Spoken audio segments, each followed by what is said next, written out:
These folks are in different stages of their relationships, but they all say bickering is a daily problem. So here to help them is co-founder of UltimateMarriage.com and author of Happily Ever After, Dr. Dana Fillmore.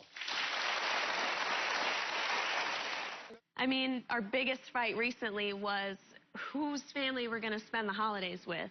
Matthew, you agree with everything? Yes, 100%. Our household's turned into a war zone.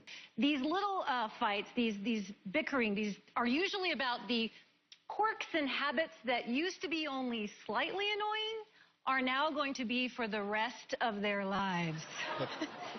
Researchers can predict with 91% accuracy whether a couple will stay married or not based on how they speak to each other.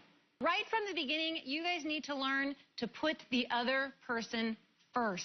If you don't, then these little disagreements can eventually lead for you guys to grow apart. And grow apart, as we know, is often a reason for divorce, right? Randy, what's the bickering about? He refuses to discipline the kids, which makes me the bad guy, and he gets to be Mr. Funtime Dad.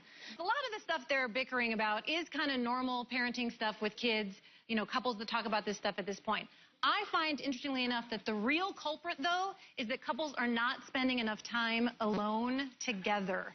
The average couple with kids can spend as little as 1 hour alone together per week. Wow. Now, check this out. The average couple having an affair manages to find 15 hours a week to spend with the person they're having an affair with.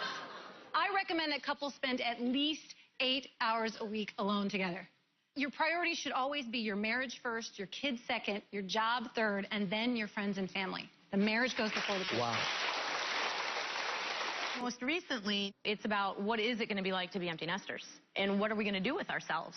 None of us are the same people we were when we got married, right? I mean, we change, we grow, and currently, a lot of your guys' fights seem like you guys don't actually really like each other, but I think it's actually because you don't know each other.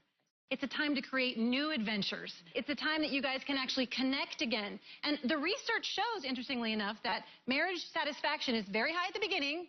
It drops a lot while you have kids in the middle part, but it goes right back up again after the kids are left. So you guys, if you make the right choices, you really can get to know each other again, get on the same page, and compromise, like we talked about before, and you could really reinvent yourself and have a great another 25 years. Okay. Yeah. All of these couples need to learn how to communicate. But by communicate, I do not mean talk more. You apparently all talk a lot. You got that down. The biggest part of communication is listening, is learning how to hear each other. So my biggest recommendation is for actually all of you to close your mouths and hear what your partner is trying to tell you.